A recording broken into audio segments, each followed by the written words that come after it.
Hello दोस्तों, स्वागत है आप सभी का आपका अपने चैनल बेसिक नॉलेज में। दोस्तों आज के वीडियो क्लास 9 के उन विद्यार्थियों के लिए बहुत ज़्यादा खास है जो अभी अभी कुछ ही देर बाद अब एग्जाम देने वाले हैं। जी हाँ दोस्तों, देने जाने वाले हैं। दोस्तों अभी इस वीडियो में लोग सोशल साइंस का बहुत ही महत्वपूर्ण क्वेश्चन देखने वाले हैं दोस्तों, जो आप लोग को प्रीवियस ईयर्स में पूछे गए हैं। चलिए फटाफट से देखते हैं दोस्तों, आज टॉप 50 क्वेश्चन अभी देखने वाले, 50 सवाल देखने वाले हैं और देखते हैं क्या क्या सवाल है। चलिए फटाफट सभी को शेयर कर दीजिए, चैनल पर पहली बार सब्सक्राइब जरूर कर लीजिए। दोस्तों महातांडव वाला वीडियो जरूर देख लीजिएगा, क्योंकि दोस्तों उसमें सभी प्रकार का क्वेश्चन है और आप लोग का फुल टू रिविजन हो जाएगा उससे। ठीक है, आप लोग कुछ पढ़े हुए नहीं पढ़े हो, महातांडव को जरूर देख लेना।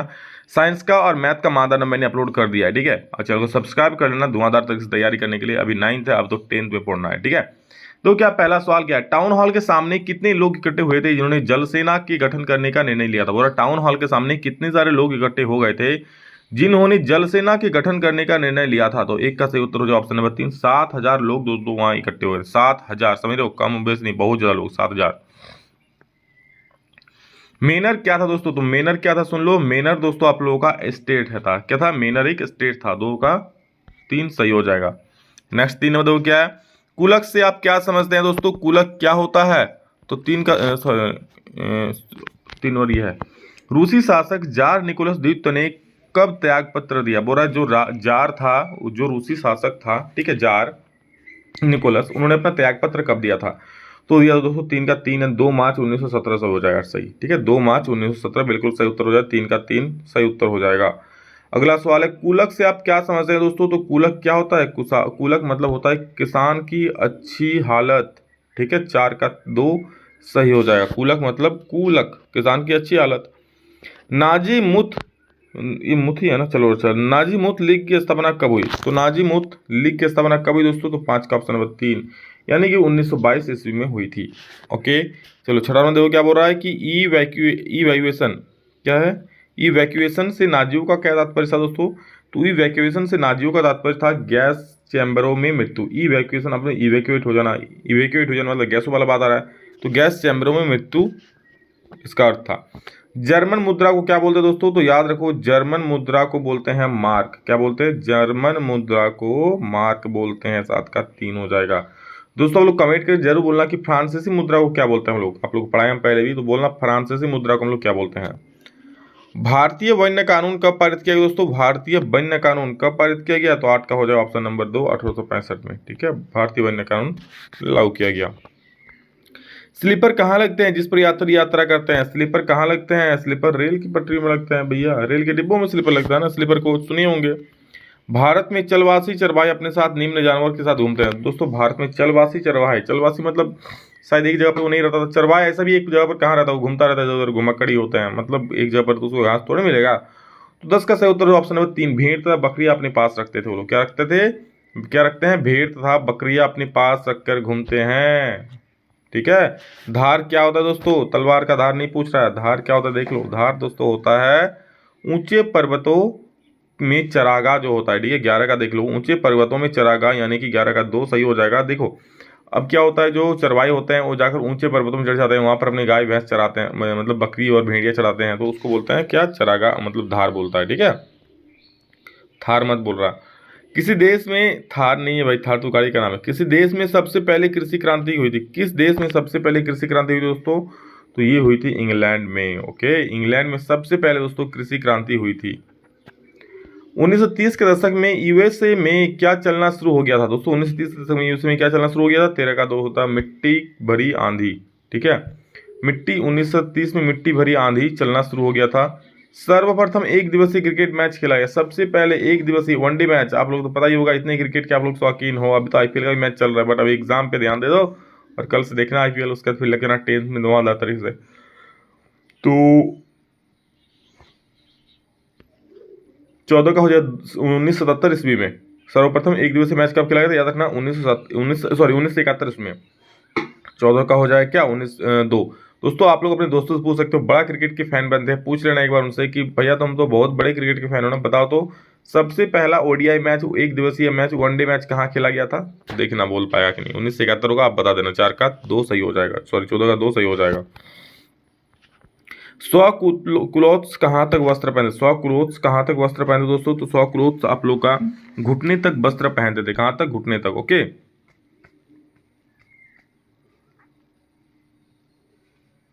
चलो अगला सवाल देखते हैं हम लोग। अगला सवाल क्या है? तो 100 कुलदोस कहाँ तक कपड़े पहनते थे? ये हो जाए घुटने तक। अगला सवाल है, मनोज जी कोवास जी एंटी भारत के किस शहर की अदालत में लगान अधिकारी थे? तो 16 का सही उत्तर हो जाए ऑप्शन नंबर 2, सूरत के लगान अधिकारी थे। ठीक है,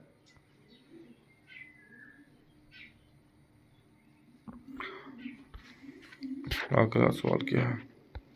भारतीय भूभाग का कुल क्षेत्रफल कितना है दोस्तों? भारतीय भूभाग का कुल क्षेत्र, बहुत महत्वपूर्ण सवाल है, अच्छे से देख लो। 17 का जो सही उत्तर हो दोस्तों हो जाएगा होगा 1, 328 लाख वर्ग किलोमीटर, या फिर कहीं कहीं 32.2 लाख वर्ग किलोमीटर बोलता है। ठीक है, मतलब 328 लाख वर्ग किलोमीटर याद रखना ये वाला। ठीक है, 32.8 अगर बोल दे तो भी याद रखना। नेक्स्ट, भारत देश किस गोलार्ध में स्थित है? 18 नंबर देखो, भारत देश किस गोलार्ध में स्थित है? तो भारत देश दोस्तों उत्तरी गोलार्ध में स्थित है। Option number 1। अरे भाई रोकना, काहे डिस्टर्ब करता है बच्चा को। उत्तरी गोलार्ध में सही हो जाएगा। ठीक है, भारत देश उत्तरी गोलार्ध में स्थित है। अगला सवाल देखो, भारत का कौन सा स्थान 3 सागरों के मिलन स्थल पर स्थित है? भारत का कौन सा दोस्तों, कौन सा स्थान 3 सागरों के मिलन स्थल पर है? तो 19 का दोस्तों सही उत्तर हो जाएगा गोवा। गोवा जो है वहाँ पर 3 सागर मिलते हैं, 3 सागर के मिलन स्थल पर है। निम्नलिखित में से कौन सी नदी प्रायद्वीपीय भारत की सबसे बड़ी नदी है? कौन सी नदी प्रायद्वीपीय भारत की सबसे बड़ी नदी है दोस्तों? तो गोदावरी नदी जो है ना प्रायद्वीपीय भारत की सबसे बड़ी नदी है।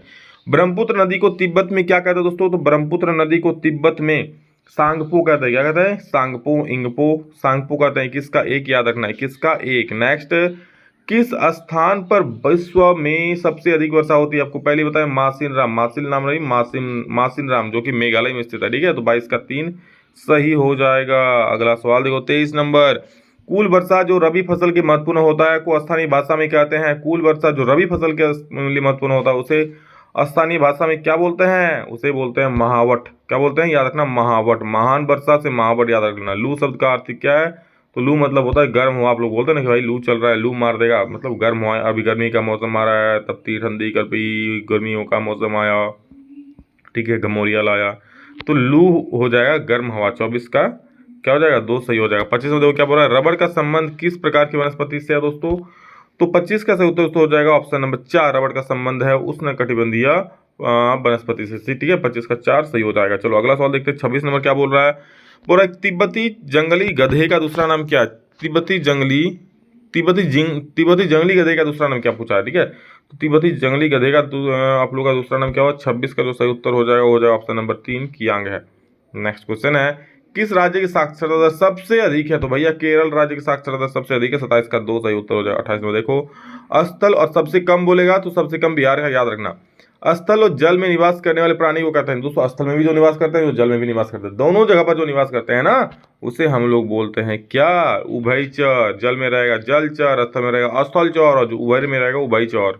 ओके, मतलब उभयचर याद रखना। 29 में देखो, आंतरिक प्रवास का उदाहरण निम्न में से कौन है दोस्तों? तो आंतरिक प्रवास का उदाहरण कौन है? 29 का सही उत्तर क्या हो जाएगा? 2 नंबर। आंतरिक प्रवास का उदाहरण देश के अंदर से है। ठीक है, एक मध्य यूरोपीय देश है, इनमें से कौन सा दोस्तों? एक मध्य यूरोपीय देश है, तो जो पोलैंड है ना दोस्त, पोलैंड एक मध्य यूरोपीय देश है। चारों में से याद रखना। आजीवन घाना का राष्ट्रपति कौन बन गया? घाना, अरे भाई घाना क्या है, कोई देश ही होगा।